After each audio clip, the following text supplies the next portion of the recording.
Baik, saya akan menjelaskan tahapan glikolisis. Glikolisis merupakan proses metabolisme yang memecah satu molekul glukosa menjadi dua molekul pirufat di dalam sitoplasma sel tanpa menggunakan oksigen. Molekul glukosa menerima satu gugus fosfat dari ATP, membentuk glukosa 6-fosfat dibantu oleh enzim hexokinase.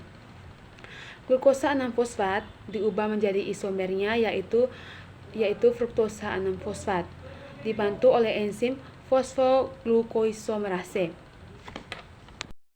Fruktosa 6-fosfat menerima kembali gugus fosfat kedua dari ATP, membentuk fruktosa 1,6-fosfat.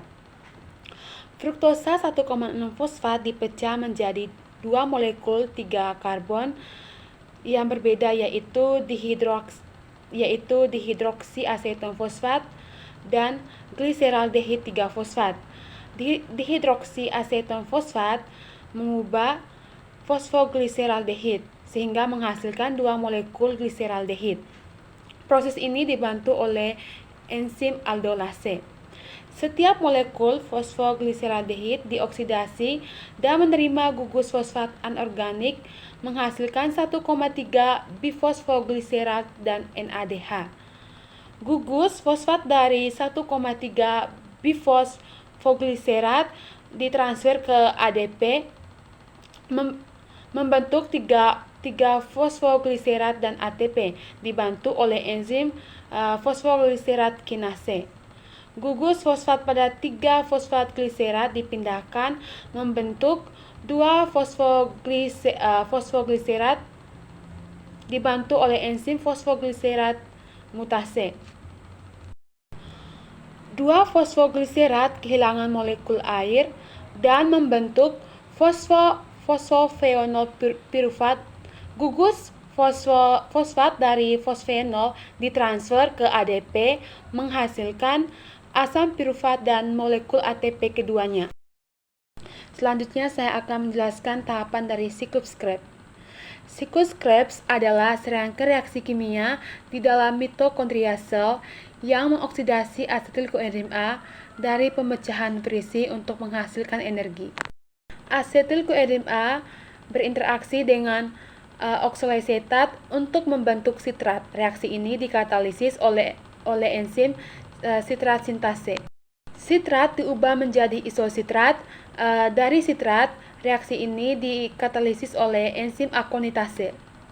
Isositrat dioksidasi dan melepaskan satu molekul karbon dioksida untuk membentuk alfa-katoglutat. Dalam proses ini, NAD+ direduksi menjadi NADH+ ion hidrogen. Suksinil koenzim A diubah menjadi suksinat. Dalam proses ini, ATP dihasilkan oleh GDP dapat digunakan untuk menghasilkan ATP dan ADP.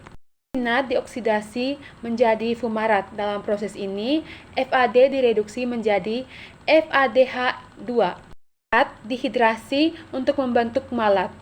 Malat dioksidasi untuk meregenerasikan oksaloasetat yang siap untuk dipakai lagi. Dalam proses ini, NAD+ direduksi menjadi NADH+ ion hidrogen.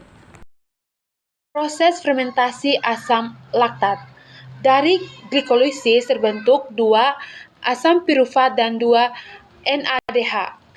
Setiap asam pirufat menerima elektron dari NADH lalu berubah menjadi asam laktat. NADH berubah kembali menjadi NAD+ supaya glikolisis bisa berjalan lagi. Proses reaksi fotosintesis. Cahaya matahari diserap oleh pigmen pada fotosistem 2. Energi cahaya ini meningkat energi elektron pada klorofil sehingga elektron menjadi tereksitasi berenergi tinggi.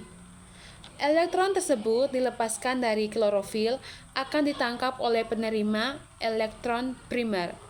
Untuk mengganti elektron yang hilang, molekul air diuraikan oleh enzim melalui proses fotolisis. Elektron menggantikan elektron yang hilang dari fotosistem 2. Ion hidrogen digunakan dalam pembentukan NADPH.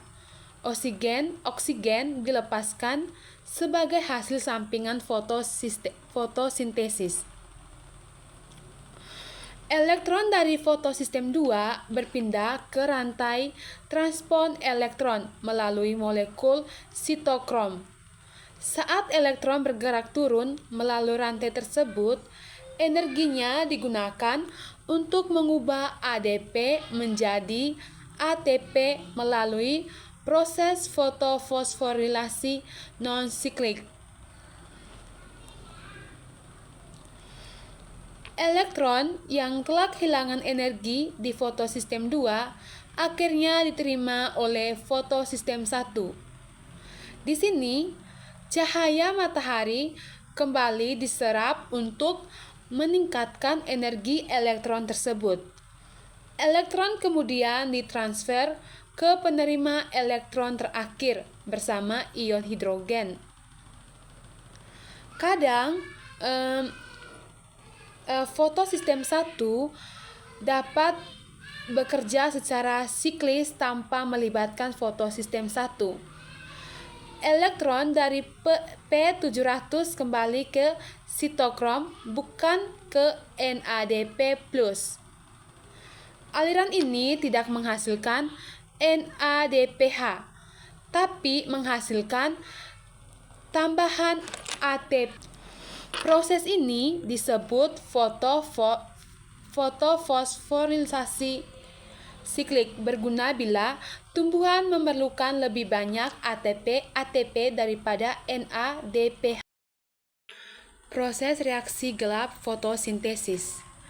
Ribulosa 1,5 bifosfat mengikat karbon dioksida untuk membentuk 3 fosfogliseral. 3 fosfogliseral direduksi menjadi triosa fosfat dengan menggunakan energi dari ATP dan elektron dari NADPH.